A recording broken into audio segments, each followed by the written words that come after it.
People who themselves had had to search for an abortion understood the difficulty in finding one. When Russ was 19, he and his girlfriend realized she was pregnant. I went to my assistant track coach, a young guy, very friendly and stuff, and I told him. And he said, find out more about it. What do you want to do? And so forth. And I began to ask around about possibilities of her getting an abortion. And I talked to her about it. Finally, I get a name of someone actually in town in Los Angeles who's willing to do this and get a price. And my assistant coach gave me the money.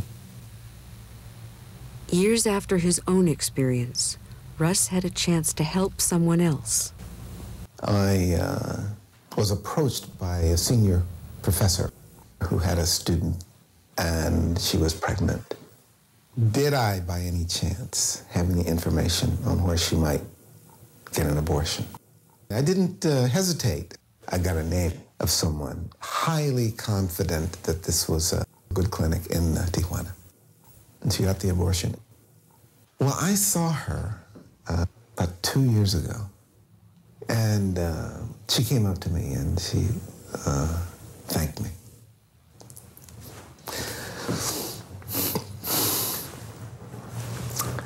That was nice.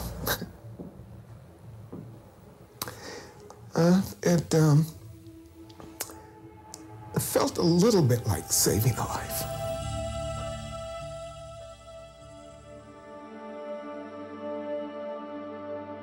I remember this ad that said, pregnant, need help, call Jane.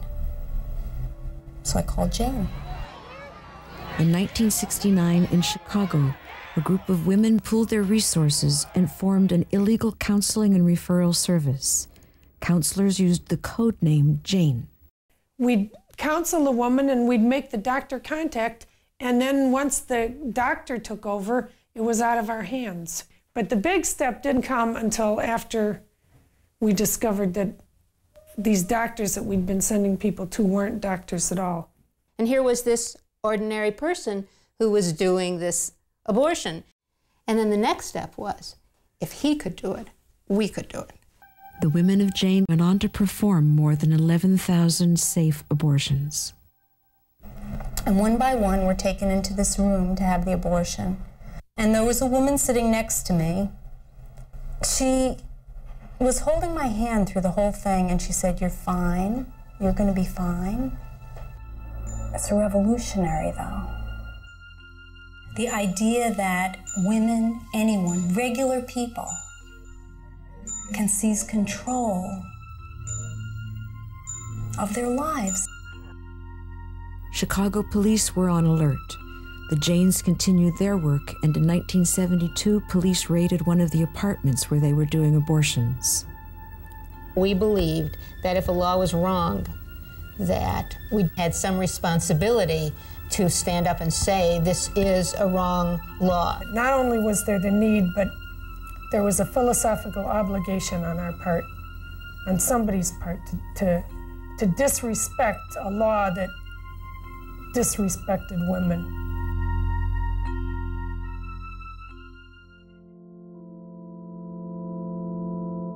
I think we ought to counsel women and help women get abortions, even if it's against the law. With a group of 21 clergy, Reverend Moody organized a free referral network to provide counsel for any woman with an unintended pregnancy. I felt that I could make a case to be there for her, whatever her decision was, not just if it were for abortion, but if it were having the child and giving it up, or if it were for having the child and not giving it up and keeping it. Whatever it was, we would try to help her find a way to do that. And that as religious people, as people who cared about people's spirits, there was no way that you could do that without caring about their bodies.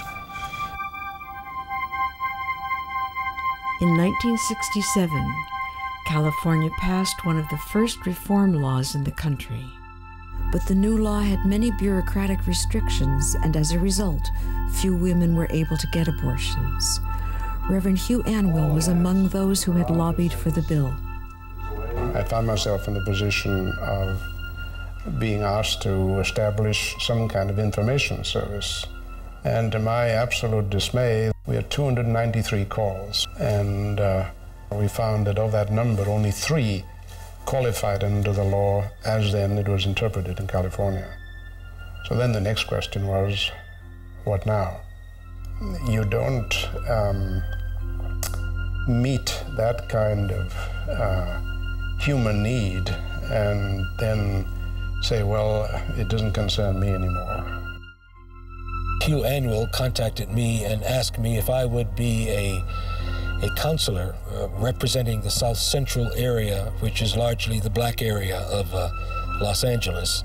And in a community that has so many persons who are poor, it just seemed to me that those persons who did want to take a step to determine their own future ought to be helped without what I would consider violating the laws of God.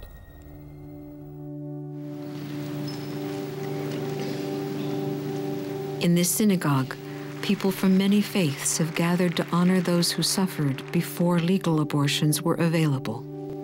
To those